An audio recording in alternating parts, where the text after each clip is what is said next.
मुंबई महानगरपालिकेत युती तोडूनही जर शिवसेना सत्तेमध्ये राहिली तर शिवसेना सत्तेसाठी काहीही करते असा संदेश जनतेमध्ये जाईल असं विधान शरद पवार यांनी केलंय।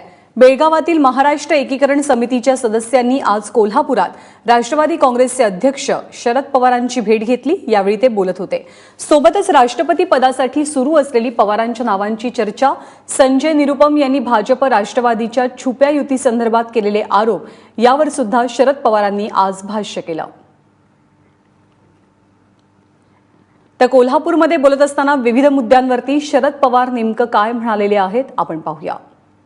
आमचे विरोधी एकत्रितपणाने लढतात, ते वेगळेपणा लढतात, त्याचा जो काही फायदा काँग्रेसला किंवा राष्ट्रवादीला होईल तो होईलच। त्यांनी सांगितलं काल शिवसेनेच्या नेत्यांनी की इथून पुढे कधीही आम्ही यांच्याबरोबर युती करणार नाही। आता हे जर सूत्र असेल तर मग सरकारमध्ये सुद्धा ते राहतील असं मला माहिती नाही, पण त्यांचा काय निर्णय जर राहिले तर मग सत्तेसाठी काही करतात असं लोक निष्कर्ष काढतील।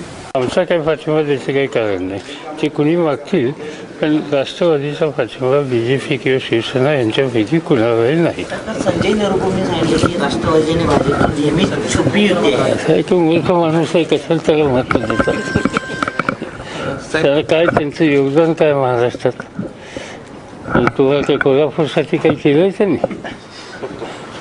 ज्यांचा काही महाराष्ट्राशी संबंध नाही आणि ते लोक पदावर आहेत त्यामुळे त्यांचं नाव आलं, नाही तर पदावर गेल्यानंतर कोण विचारतो?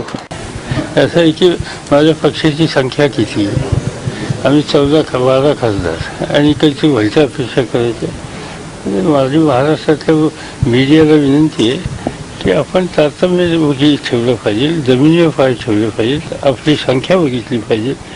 आपली संख्या नसताना उगीच नाहीतरी अपेक्षा ठेवणं चुकीचं आहे आणि हा विचार सुद्धा माझ्या डोक्यात नाही।